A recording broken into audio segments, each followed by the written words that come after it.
강남은 오르는데 왜 우리 집만 안 오를까요? 노원, 강북, 구로는 지금 왜 떨어지고 있는 걸까요? 오늘은 서울 부동산 야극화 현상, 그리고 노원구, 경매 급증의 비밀까지 같이 한번 이야기해 보도록 하겠습니다. 서울 부동산 시장에서 요즘 좀 이상하다라는 이야기들이 많이 나오고 있습니다. 같은 서울인데 어떤 곳은 또 오르고 있고 또 어떤 곳은 뚝뚝 떨어지고 있다고 하는데요. 25년도 4월 기준 강남구의 하락거래 비중은 16.2%입니다. 강남 같은 경우도 마냥 올라가고 있는 건 아니에요. 또 떨어지고 있는 비율, 또 지역도 있는 거고. 하지만 노원구는 무려 이 비율이 40.9%입니다. 40%라고 하면 10개 중에 4개가 될 수가 있고, 부동산으로 봤을 때는 10채 중에 4채는 떨어진 가격에 거래가 되고 있다는 말이죠. 그래서 사람들이 많이 이야기하는 게 강남은 안 팔아도 오르는데 우리 집값은 싸게 내놔도 안 팔려요.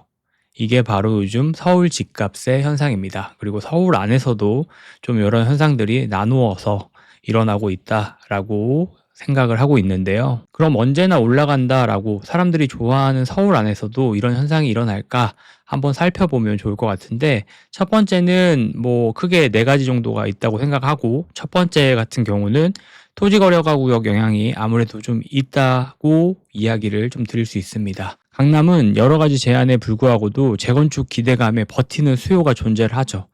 하지만 노원 같은 경우는 재개발 이런 이야기들도 많이 있기는 하지만 그런 부분들이 좀 부족하거나 반영되기까지 시간이 오래 걸린다라는 걸 많은 사람들이 뉴스나 기사를 통해서 알게 됐고, 또 현장에서도 이런 기대감들이 많이 떨어져 있는 상황이기 때문에 조금 이런 부분들은 강남이랑 차이가 있는 것 같습니다. 그리고 두 번째는 금리 급등과 원리금 상환 부담이 아무래도 있겠죠.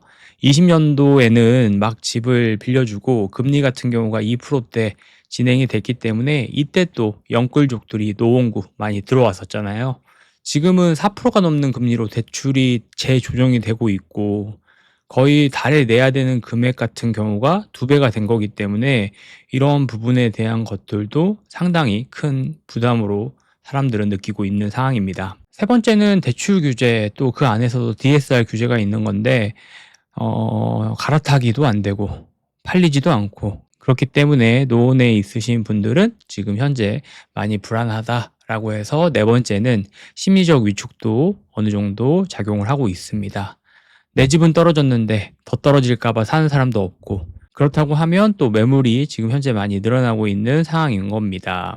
노원에 20년도에 직장이 있고 집을 사신 분들 같은 경우는 버틸 수 있다고 생각을 했지만 매달 나가는 이자가 2배 이상이 됐고, DSR 때문에 대안대출도 좀 불가능한 상황이고, 그래서 노원이나 좀 노도강 이렇게 이야기하는 곳 지역 같은 경우에 있는 분들이 지금은 그냥 막막하다라고 이야기들을 많이 하고 계세요. 자, 그러면 우리 경매, 또 경매 이야기 해봐야 되기 때문에 경매로 봤을 때는 이건 위기일까 기회일까 한번 같이 이야기해보면 좋을 것 같습니다. 일단 물건 자체가 굉장히 많이 늘어났습니다. 노원, 도봉, 강북구, 이제 노도강이라고 하는 지역 같은 경우가 19년도에 170건이었던 경매 물건이 24년도에 655건으로 무려 285%가 증가를 한 겁니다.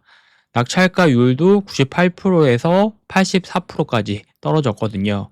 아무래도 심리적으로, 그리고 여러 가지 정책이나 이런 것들도 있고 부동산 가격이 그때보다는 현재 많이 떨어져 있다라고 우리가 판단해 볼 수 있겠죠. 팔리지 않는 물건들, 그리고 이자를 내지 않는 물건들, 이런 물건들이 다 경매로 넘겨지고 또 이런 집들이 늘고 있다라고 하는 신호나 지표나 통계가 될 수가 있겠죠. 싸게 산다라는 관점에서는 뭐 언제나 경매는 큰 장점이 될 수가 있고, 그 지역이 노도강 한번 서울에 있는 아파트라고 하면 저는 한번 좀 공부를 해볼 필요가 있다고 생각을 해요. 자, 그러면 노원은 여전히 기회일까라는 것들도 한번 생각을 좀 해보고 제가 좀 정리를 해봤는데, 아무래도 그래도 저는 서울 안에 있는 지역들 중에서 노원은 나쁜 지역은 아니라고 생각을 해요. 그 가격대나 그리고 또 강남 접근성이나 학군도 좀 안정적인 편이고, 또 재개발 재건축 이슈도 있고 저평가된 단지들도 많이 존재를 하고 있기 때문에 저는 뭐 사실 투자에서 이런 말들이 있잖아요. 사람들이 좀 두려워할 때 들어가는 게 좋다. 자, 그러면 우리가 이걸 들어간다라고 했을 때 어떤 근거들이 좀 있어야 되겠죠.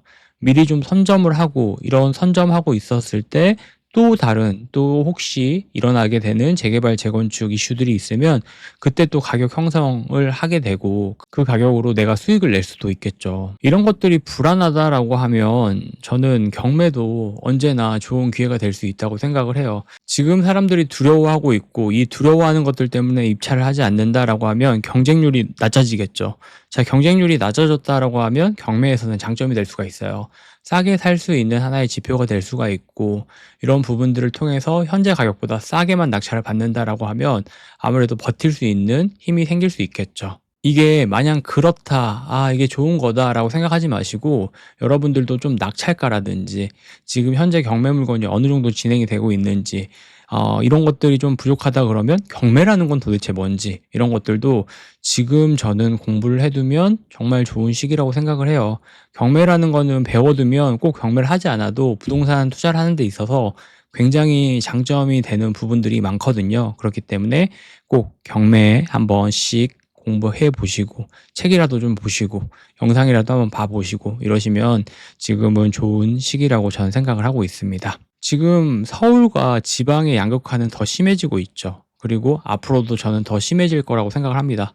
사람은 상대적이기 때문에 이 서울 안에서도 또 집값의 양극화가 벌어지고 있는 거예요. 지금 상황이 불안하고 막 바뀌는 시기, 그리고 여러 가지 또 어떤 정책적인 부분들도 바뀌는 시기이기 때문에 이때 좀 더 냉정하게 준비를 하면 기회를 얻을 수 있는 하나의 좋은 시대이지 않나라는 생각을 좀 하고 있습니다. 저도 요즘 경매 물건 볼 때 서울 물건은 사실 거의 안 봤었거든요. 왜냐하면 경쟁이 워낙 심했었고, 그리고 특히나 아파트 같은 경우는 실거주하려고 들어오시는 분들도 많았기 때문에 저는 서울 이외의 지역들을 우선적으로 많이 봤었는데, 지금은 서울 안에 있는 지역들도 많이 보고 있습니다. 서울 안에서도 지금 시기 같은 경우는 충분히 싸게 살 수 있는 물건들이 좀 있고, 뭐 10%만 싸도 1억에 10%면 1,000만 원이고 10억에 10%면 1억이잖아요. 그렇기 때문에 가격적으로 봤을 때는 정말 큰 메리트가 있는 거고, 일반 사람들이 사는 가격보다 10%에서 20% 혹은 정말 30%까지 싸게 살 수 있다면 엄청나게 큰 장점이기 때문에 저도 지금 서울 안에 있는 아파트들을 계속 눈여겨보고 있고 조금 검토를 해보고 있고, 서울 안에서도 그중에서 노도강, 아무래도 여러 가지 호재들이 있고 가격적으로 저는 저평가 지금 되고 있다고 생각을 하고 있거든요. 그 가격대로 서울 안에서 이 정도의 입지를 살 수 있는 곳들은 정말 많지가 않습니다. 부동산 공부를 많이 해보신 분들도 계시겠지만 그 가격대, 뭐 5, 6억대, 4, 5억대 이 가격대로 서울 안에 있는 이 정도의 입지를 산다? 현실적이진 않을 수 있습니다.